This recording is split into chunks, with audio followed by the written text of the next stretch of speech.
Welcome back to the Coach's Corner. John Stanko, ICGales.com, being joined by Iona College Cross Country Director of Cross Country and Track and Field, Ricardo Santos, making your first appearance on the Coach's Corner. Thanks for joining us. Oh, thanks for having me. It's good to finally get my first appearance on here. I have big shoes to fill. Yeah, so first question. What were your thoughts on Associate Head Coach's Joe Pienta keeping the seat warm for you? How do you think he did? He did a great job. Him and Tony did a great job. And, I had fun watching the interviews over the last couple of weeks. I got a good chuckle out of it. And Joe keeps things lively, and so does Tony, so that's a good thing, That's something about your program that anyone who follows you guys know you have your own sense of personality and humor, especially if they follow you guys on social media. So is that something that you take pride in, the freedom that everyone feels in your program? Is it something that you kind of built up, or did it just come to fruition out of nowhere? I think it just came to fruition, but for me it's important for people to express themselves and kind of really, put things out there the way they feel comfortable, and that's what we do in our social media. That's what our kids do as well. They're a lot of it is they're joking around, we're having fun, and ultimately this is a sport, and you want to have fun with it too. You can't always be blinders on and serious, atypical all the time. So it's a good thing to have. I think it keeps us a little bit lively, and it keeps a little bit of fun going around through the team. People will put their blinders on and be ready this weekend, this Friday, the Meet of Champions. Can you just explain kind of the history of this event? I know it's been running it for a long time, and you ran it yourself. Yeah, I ran actually in the first one ever in 1995. Mick Byrne, my predecessor, he brought the meet up and started it, named it after brother Paddy Doyle, who was a coach here at Iona back in the 70s and 80s, and it's a good meet. A lot of meets throughout the years have kind of come about during this time of the year, and kind of have taken some of the teams. It's not as big as it once was in terms of the amount of teams, but we have some good quality teams this year, and they'll be ready to go. It'll be our first real test this weekend, and the kids are excited for it. The coaches are excited, and we're looking forward to it. Other coaches and student athletes that you have said the course is incredibly difficult. Everyone knows that. So for you personally, what's the most difficult part of the Van Cortlandt course?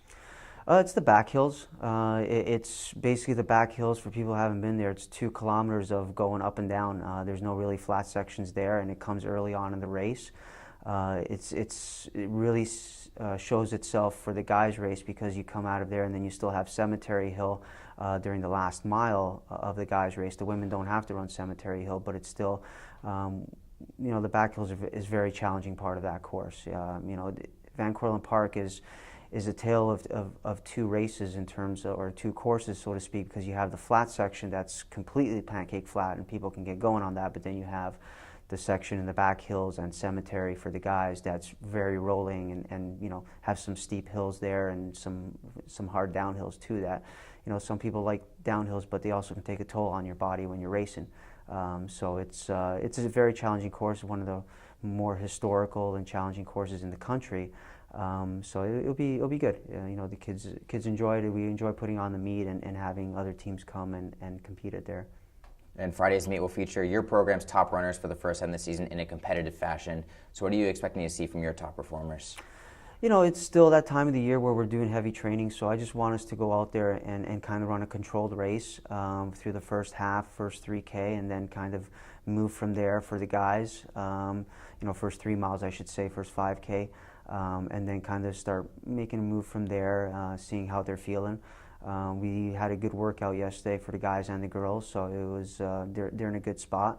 We'll be running most of our top guys and girls. We'll still be holding out a couple that aren't quite ready yet, just to be on the safe side. But we'll have some really good athletes out there. For the women, I expect them to go out there. Most of them that are racing is going to be their first race of the year, so use it as well as a rust buster. Get the legs going and get that competitive juices and go flowing again as we head into the other races down the road. And for you personally, what's the key to pacing out a program and the student athletes over the course of the long cross-country season so you guys are ready come the big meet in October and November? Yeah, I mean, that's the tough part of it, is kind of planning out that season. I think we've done a good job over the years of doing that, so we've kind of have our kind of our game plan laid out, and a lot of it is getting the kids to buy into that, because kids can kind of get antsy early on and want to get going a little bit more in training, but we have to kind of hold them back and let them know that, hey, this part of training right now, we're working on strength. We need to make sure that we're keeping things under control. We're doing a lot of volume, so you can't be running workouts really hard at that time. You got to do more, workouts that are more, I don't want to say relaxed based, but they're more volume based, so that they're getting the cardio work that they need in. They're getting the volume that they need in. As then we progress to the other parts of the season where we start doing a little bit more of the intensity.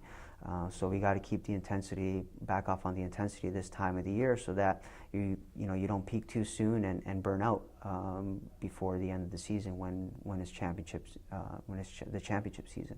Well, we hope the Gaels fans bring their intensity and cheer you guys on at Van Carlton Park this Friday, September 15th for the Meet of Champions. Director Santos, appreciate your time and good luck. Thanks for having me. Appreciate it.